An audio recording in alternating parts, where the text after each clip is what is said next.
Assalamualaikum sahabat Afsar, cerita inspiratif tentang Islam yang legendaris. Hari ini, saya akan menceritakan kisah yang penuh dengan pelajaran hidup. Tentang seorang pengusaha yang serakah dan zalim karena merampas kepemilikan tanah yang bukan miliknya dan berakhir tragis bernama Arya Santoso.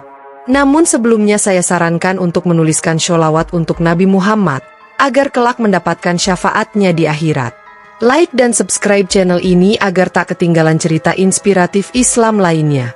Arya Santoso adalah nama yang dikenal luas di kota kecil di Jawa Tengah. Pada usia 38 tahun, ia sudah menjadi seorang pengusaha sukses dengan kerajaan properti yang luas. Namun, di balik kesuksesannya yang gemilang, ada kisah kelam yang tersembunyi. Arya adalah simbol keserakahan dan kezaliman. Ia tak segan-segan mengklaim tanah orang lain dengan cara yang licik, menipu dokumen, menyuap pejabat, dan memanipulasi hukum demi memperbesar kekuasaannya. Arya lahir dari keluarga sederhana. Ayahnya adalah seorang petani kecil, sedangkan ibunya penjual sayur di pasar. Hidup mereka penuh perjuangan, dan Arya kecil sering mengeluhkan kemiskinan keluarganya. Ia bertekad untuk tidak hidup miskin seperti orang tuanya. Setelah lulus SMA, Arya merantau ke kota besar, bekerja keras sebagai buruh bangunan sambil belajar seluk-beluk bisnis properti. Dengan ambisi besar, Arya akhirnya berhasil membeli tanah kecil di pinggiran kota. Ia membangun rumah kontrakan sederhana yang segera menjadi sumber penghasilan tetap. Keberhasilannya ini membuat Arya semakin haus akan kekayaan. Dalam beberapa tahun, ia membeli lebih banyak tanah dan mulai membangun kompleks perumahan. Namun, kesuksesan yang ia raih mengubah hati Arya. Ia yang dulunya pekerja keras dan rendah hati, kini menjadi arogan dan tamak.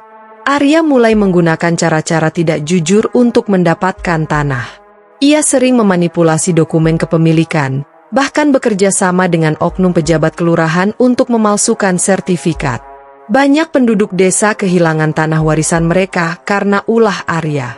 Salah satu korbannya adalah Pak Marwan, seorang petani tua yang tinggal di tepi desa. Pak Marwan memiliki sebidang tanah kecil yang subur, satu-satunya warisan dari leluhurnya. Arya mengincar tanah itu karena lokasinya strategis untuk membangun kompleks perumahan. Ketika Pak Marwan menolak menjual, Arya menggunakan cara licik. Ia mengklaim bahwa tanah itu adalah milik nenek moyangnya berdasarkan dokumen palsu. Pak Marwan mencoba melawan, tetapi uang Arya lebih kuat. Dengan bantuan pengacara licik, Arya memenangkan sengketa itu. Pak Marwan terpaksa meninggalkan tanahnya dengan air mata. Tidak hanya itu, Arya juga menyuruh preman untuk mengusir Pak Marwan agar tidak kembali lagi. Semakin besar kekayaan Arya, semakin besar pula keserakahannya. Ia mulai mengincar tanah milik warga desa lain. Banyak orang yang kehilangan rumah dan mata pencaharian karena ulah Arya. Orang-orang desa mulai takut kepadanya, tetapi mereka juga tidak mampu melawan. Setiap kali ada yang mencoba melawan, mereka diintimidasi oleh preman bayaran Arya. Arya tidak peduli dengan penderitaan orang lain. Baginya, kekayaan adalah segalanya. Ia merasa semakin berkuasa, bahkan sering membanggakan dirinya sebagai raja tanah di kota kecil itu. Namun, di balik segala kesuksesan itu, Arya mulai merasakan kegelisahan. Mimpi buruk sering menghantuinya. Dalam mimpinya, ia melihat sosok-sosok orang tua, wanita, dan anak-anak menangis meminta tanah mereka kembali. Arya mencoba mengabaikannya, tetapi mimpi itu semakin sering datang. Suatu hari, Arya mengincar sebidang tanah milik seorang wanita tua bernama Bunarti. Tanah itu adalah tempat Bunarti tinggal bersama cucu-cucunya yang yatim piatu. Arya menggunakan cara licik untuk menguasai tanah itu, tetapi Bunarti melawan dengan gigih. "Arya, kamu sudah mengambil tanah banyak orang. Jangan kau ambil rumah ini. Ini satu-satunya tempat kami berlindung," pinta Bunarti dengan suara bergetar. Namun, Arya tidak menggubrisnya. Ia memerintahkan preman untuk merobohkan rumah Bunarti. Wanita tua itu menangis, berlutut, memohon kepada Arya. Tetapi ia tetap tidak peduli. "Kalau kau tidak mau pergi, aku akan buat hidupmu lebih sulit lagi," kata Arya dengan nada dingin. Tak lama setelah kejadian itu, Arya mulai merasakan sesuatu yang aneh pada tubuhnya. Perutnya terasa nyeri, seperti ada sesuatu yang berat di dalamnya.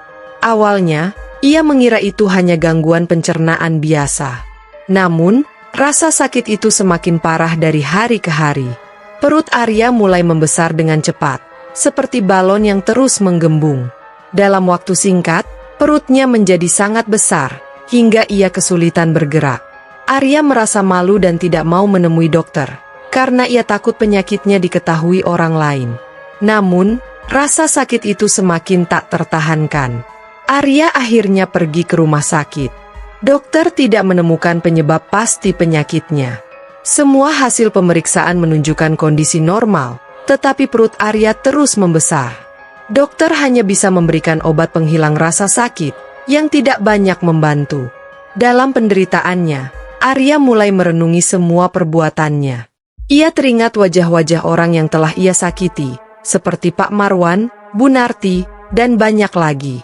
Arya mulai merasa bahwa ini adalah hukuman atas keserakahannya.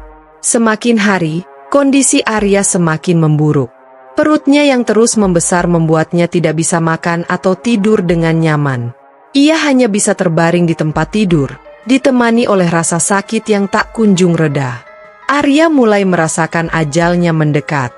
Dalam kesakitan, Arya berteriak, "Tolong, ampuni aku." Namun, tidak ada yang mendengarnya. Orang-orang yang dulu takut padanya sekarang menjauh. Bahkan keluarganya sendiri tidak mau merawatnya. Akhirnya, Arya meninggal dunia dengan perut yang masih membesar. Wajahnya penuh ketakutan, seolah-olah ia melihat sesuatu yang mengerikan di detik-detik terakhir hidupnya. Kematian Arya membawa kehebohan di desanya. Namun, ketika jenazahnya akan dikuburkan, terjadi sesuatu yang aneh. Setiap kali digali lubang untuk makamnya, tanah itu runtuh dan tidak bisa digunakan.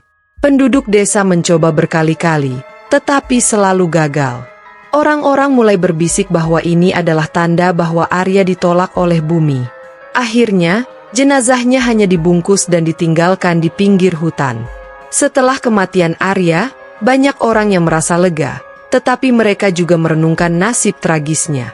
Orang-orang desa kembali mendoakan tanah mereka yang dirampas oleh Arya, berharap tanah itu bisa kembali kepada mereka. Kisah Arya menjadi pelajaran bagi banyak orang tentang bahaya keserakahan dan kezaliman. Hingga kini, tanah tempat Arya dimakamkan dibiarkan begitu saja, menjadi pengingat abadi atas hukuman yang datang bagi mereka yang tidak pernah puas dan menyakiti sesama. Kisah Arya Santoso adalah cerminan bahwa keserakahan hanya membawa kehampaan, dan kezaliman hanya menggiring kita menuju kehancuran. Harta yang dikumpulkan dengan cara yang salah tidak akan pernah membawa ketenangan. Ia justru menjadi beban, membakar hati, dan pada akhirnya menghancurkan jiwa. Semoga kisah ini menjadi peringatan bagi kita semua, bahwa hidup yang bermakna bukan tentang seberapa banyak yang kita miliki, tetapi tentang seberapa besar kebaikan yang kita tinggalkan di dunia ini. Jangan biarkan penyesalan datang terlambat seperti Arya. Mari kita belajar untuk hidup dengan hati yang tulus, agar dunia menerima kita dengan cinta, dan bumi merengkuh kita dengan damai di akhir perjalanan.